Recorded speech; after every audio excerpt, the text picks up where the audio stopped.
Madame, Monsieur, bonsoir, bienvenue dans ce journal. Voici les titres. L'aéroport de Mayotte, théâtre d'un attentat. Ce mercredi, toutes les forces de sécurité intérieure étaient mobilisées. Police, gendarmerie, SDIS, SAMU. Il s'agissait bien sûr d'un exercice pour tester les schémas d'alerte en cas d'attentat à Mayotte. Explication à suivre. Faire rencontrer les étudiants en BTS de Lille pour qu'ils mutualisent leurs compétences, c'est le projet innovant porté par les professeurs de la Cité du Nord. Intitulé BTS Synergie, une première rencontre a eu lieu ce matin entre 3 classes de BTS où chacun a pu se mettre dans la peau de différents acteurs à tour de rôle. Les métiers de la sécurité au cœur du dispositif d'insertion appelé Terre d'emploi. Il s'agit avant tout d'insérer des demandeurs d'emploi issus des quartiers prioritaires. 45 jeunes ont intégré la première promotion, les métiers de la sécurité, un secteur désormais très réglementé. Nous le verrons dans ce journal. C'est donc une mobilisation sans précédent qui a eu lieu cet après-midi, mobilisation de toutes les forces de sécurité intérieure du département. Elles étaient en intervention à l'aéroport de Pamandzi où un acte terroriste a eu lieu. Le premier bilan fait état de plusieurs morts et de plusieurs blessés. Mais rassurez-vous, il s'agit d'un test grandeur nature pour tester la coordination des services concernés. Laini Saïd Hachim et Zora Abdoukafé ont suivi cet exercice à l'aéroport de Pamandzi. Plus de 20 personnes à terre, la plupart blessées, d'autres décédées. 2 terroristes ont pénétré dans l'enceinte de l'aérogare et se sont mis à tirer plusieurs coups de feu sur les passagers à l'enregistrement avant de se réfugier dans les bureaux. L'un des assaillants reçoit des tirs des policiers présents au moment des faits. Il est gravement blessé. Le deuxième prend 2 personnes en otage. Cet exercice, organisé par tous les services d'intervention, permet de tester la coordination des équipes en cas d'attentat. C'est un scénario qui est, je dirais, un peu extrême, mais c'est normal, c'est le but de ces exercices, c'est d'aller au plus loin de ce qu'on est capable pour pouvoir, nous, derrière, voir où sont les faiblesses et comment on peut réagir au mieux. Les forces de l'ordre ont pu intervenir discrètement pour procéder à l'évacuation des blessés, mais il a fallu 2 heures et au bout de longs échanges avec l'un des négociateurs du GIGN pour débloquer la situation. Même si quelques ajustements ont été nécessaires, l'essentiel c'est d'aller jusqu'au bout de l'exercice. On sait qu'il y a des choses qui ne seront pas faites obligatoirement comme elles devraient l'être. Mais l'enjeu derrière, c'est de voir si, malgré tout ça, on arrive au résultat qu'on attend. Et force est de constater aujourd'hui que, oui, il y a sans doute eu à des endroits des choses à améliorer, c'est normal, mais qu'on a réussi à aller jusqu'au bout de l'exercice. Au bout du compte, l'assaillant se rend, il est immédiatement interpellé. Dans ces situations qui relèvent des faits criminels, les procureurs de la République sont en première ligne, en contact permanent avec Paris. Ils coordonnent toute la phase judiciaire. Une fois que j'ai été saisi, j'ai immédiatement avisé l'échelon du parquet de Paris pour savoir s'il prenait en charge ou pas tout de suite.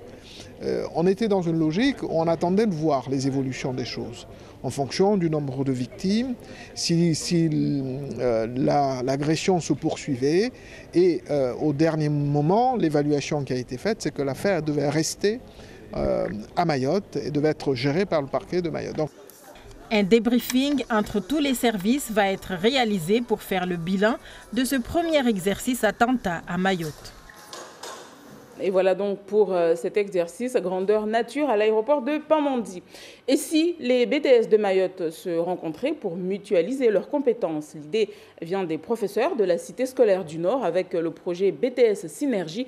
Alors ce matin, 3 classes de BTS venues de Mamoudzou, Petite Terre et de la Cité du Nord ont été réunies à Mtangadoua dans la commune d'Akwa. En l'espace d'une journée et à tour de rôle, ils se sont mis dans la peau d'un professeur, d'un recruteur et bien évidemment d'étudiants. Tout cela s'est déroulé devant la caméra d'Anastasia Laguera et Youssouf Ahmed Batoir. La disquette, vous connaissez tous la disquette, non? Non. Avant, il y avait des tout petits CD comme ça. Le langage lui fait encore défaut, mais Ben Ali Taher, élève en première année de BTS informatique au lycée Bamana, maîtrise son sujet. Avec ces mots, le professeur d'un jour âgé de 20 ans réussit à transmettre sa passion aux élèves des BTS gestion de la PME et BTS banque. Je leur ai appris à connaître un disque dur. c'est-à-dire ses fonctions. Moi, avant, je ne connaissais pas tout ça. J'apprends comme les autres. Et je comprends mieux parce que vu que c'est un élève de notre âge, du coup, on se concentre plus et on apprend plus. Dans la salle d'à côté, l'ambiance est studieuse, les élèves se sont totalement prêtés au jeu. Tenue vestimentaire adaptée, lettres de motivation, CV. Ce matin, les recruteurs ne sont autres que les élèves du BTS Gestion de la PME de la Cité du Nord. Ils testent leurs camarades des autres sections. Vous avez fait une formation à la Banque postale d'Imbénico, pouvez-vous nous dire ce que c'est? Certes, j'étais stressé, mais parce que c'est la première fois que je le fais en public. Mais par contre, j'avais l'habitude de le faire et j'ai l'habitude de le faire en autonomie avec le responsable. Comment se présenter, comment marcher, le langage corporel. On les aide pour qu'ils se préparent. On suppose que quand ils auront leur BTS, ils vont bien chercher du travail après. Donc, il vaut mieux les préparer dès maintenant et après, ils seront prêts quand ils vont passer un vrai entretien d'embauche. C'est la première fois que cette initiative nommée BTS Synergie voit le jour à la Cité du Nord. L'idée vient du corps enseignant du BTS Gestion de la PME. Le programme Synergie BTS, c'est d'abord faire rencontrer à nos élèves d'autres élèves pour qu'ils puissent apprendre ensemble. Le but, c'est comment on peut réussir en dehors de l'école. Et on voudrait, puisqu'ils travaillent quand même à un niveau Bac+2, qu'ils puissent entre eux travailler, se rencontrer sur des projets bien précis et ainsi évoluer. En janvier, à travers le Challenge du Nord, les élèves du lycée de Mtsangadoua s'affronteront autour de dictées et de calculs. Une nouvelle occasion pour eux d'enrichir leurs connaissances et de se surpasser.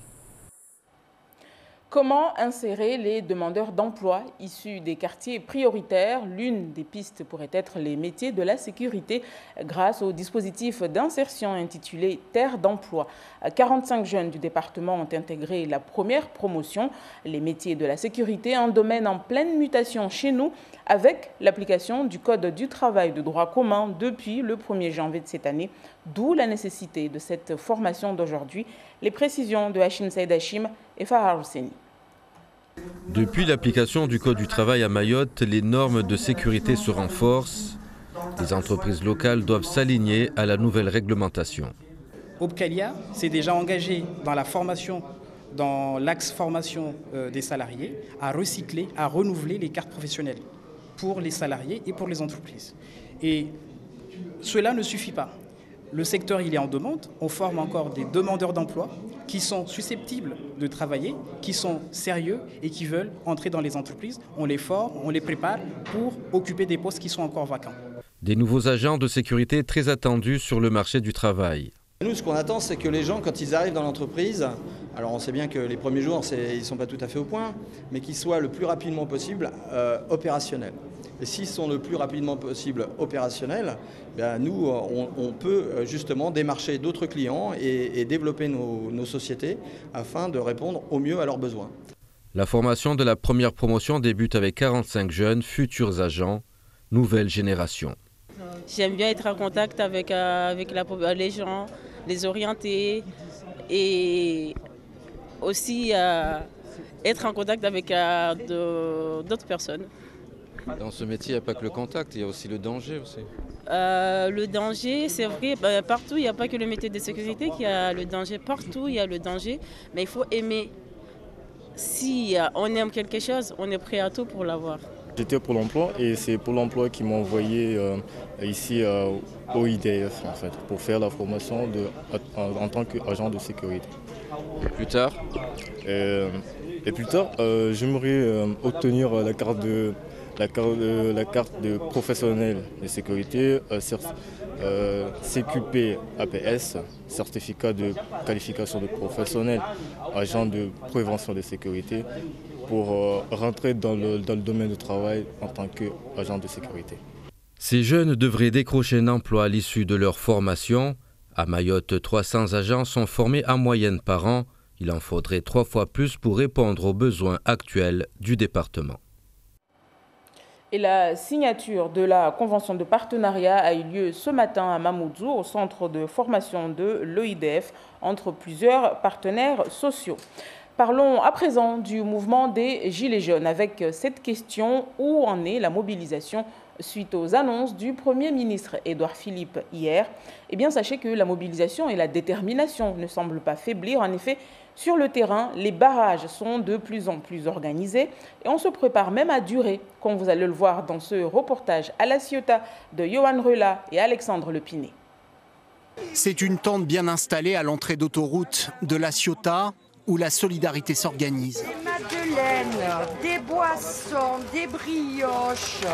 Ici, Marilyn et Hélène distribuent chaque matin les petits déjeuners. Au rythme des klaxons, le salut amical des routiers et des automobilistes solidaires du mouvement. Vous allez rester longtemps ici? Ah, mais il y a le temps qu'il faudra. C'est-à-dire? Jusqu'à ce que le problème soit résolu. Et ça peut aller loin? Ça ira jusqu'où ça voudra aller. La Ciotat, un double barrage filtrant, occupé nuit et jour sans discontinuer depuis le 17 novembre. Ici, plusieurs dizaines de gilets jaunes passent toute leur nuit dehors. Les autres les ravitaillent chaque matin, organisés pour durer. On a une collecte pour acheter tout ce qu'on a besoin. Il y a une solidarité extraordinaire. Et ça, on veut le garder et on ira jusqu'au bout.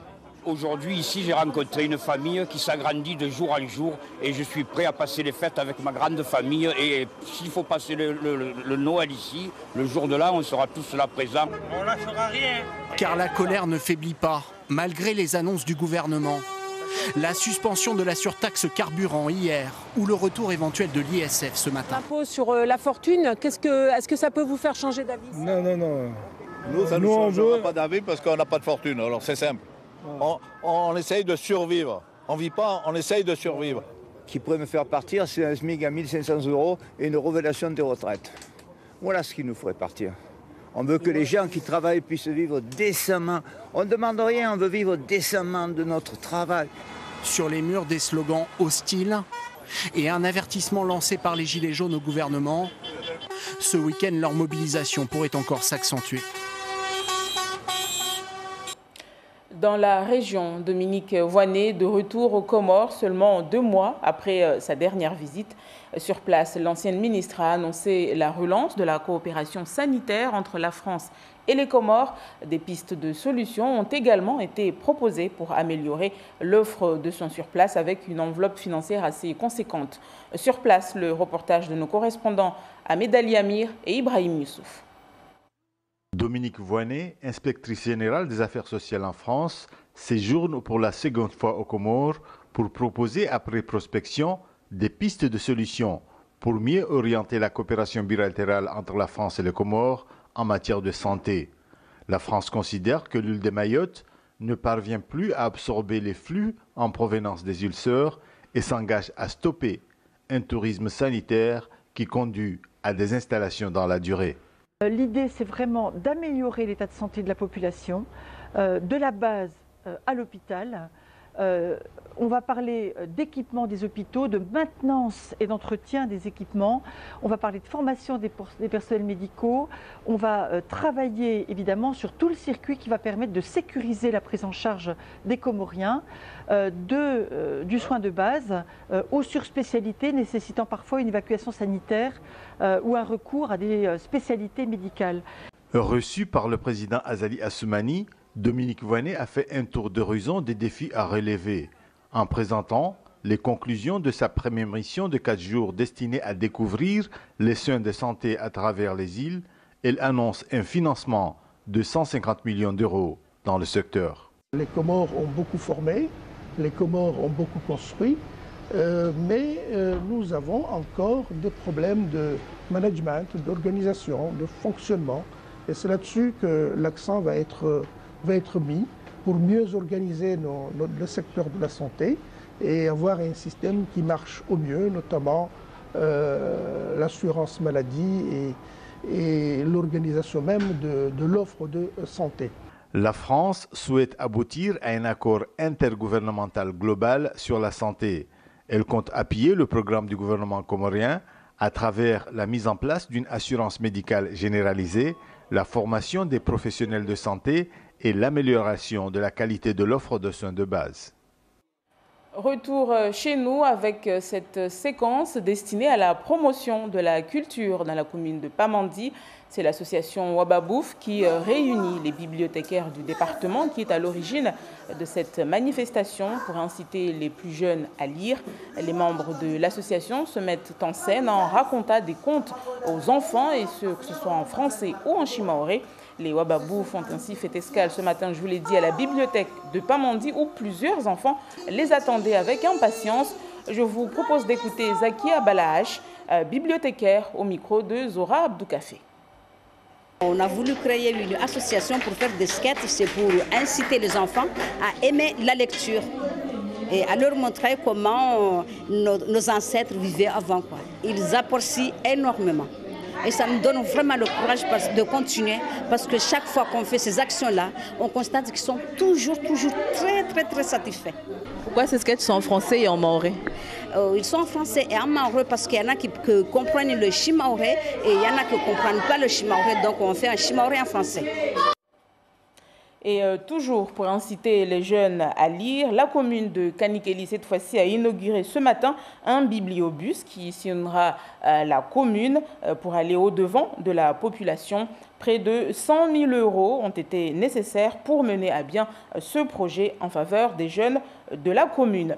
On va également parler d'enfants dans votre Kalawadala de ce mercredi. Chaque semaine, votre émission revient sur les thèmes d'actualité qui font débat, et ce soir, les discussions vont porter sur le phénomène des mineurs isolés, ou plutôt des mineurs en errance, des jeunes livrés à eux-mêmes qui se retrouvent en danger mais qui représentent aussi un danger pour la société. Alda Alidi a réuni les représentants des services de la protection de l'enfance à un anthropologue pour analyser ce phénomène qui, comme vous le savez, mine la société mahoraise. Kalawadala à suivre juste après votre journal en maoré. Comme chaque mercredi donc, à suivre à partir de 20h. Nous poursuivons avec du sport pour refermer ce journal, et les handballeuses de l'équipe de France qui ont bouclé leur premier tour de l'Euro par une deuxième victoire, 25-20 contre le Monténégro hier soir à Nancy. Une victoire qui leur ouvre la porte du podium, mais il faudra être beaucoup plus solide pour la suite de l'Euro pour s'offrir un billet pour les demi-finales. Les tricolores vont en effet devoir affronter le Danemark, la Suède et la Serbie. Retour sur ce match avec Massiré Correa. Les Bleus peuvent laisser exploser leur joie. Elles ont réussi une prestation de haute volée en s'imposant face au Monténégro. C'est sans doute la meilleure entame de jeu de l'équipe de France. Dès le début, les filles de Crambolds créent un écart significatif. La Guadeloupéenne Alison Pinault inscrit son premier but sur pénalty, 5-1. En défense, la Guyanaise Béatrice Edwige, et dans les buts, Amandine Neno sont impériales.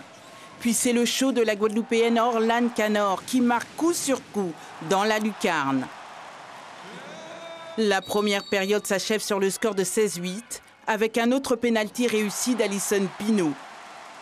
En deuxième mi-temps, les Bleus vont subir un gros passage à vide. Pendant 13 longues minutes, les Françaises ne marquent plus. Les Monténégrines réduisent l'écart à 3 buts, 20-17. Mais Zeminko sonne la charge.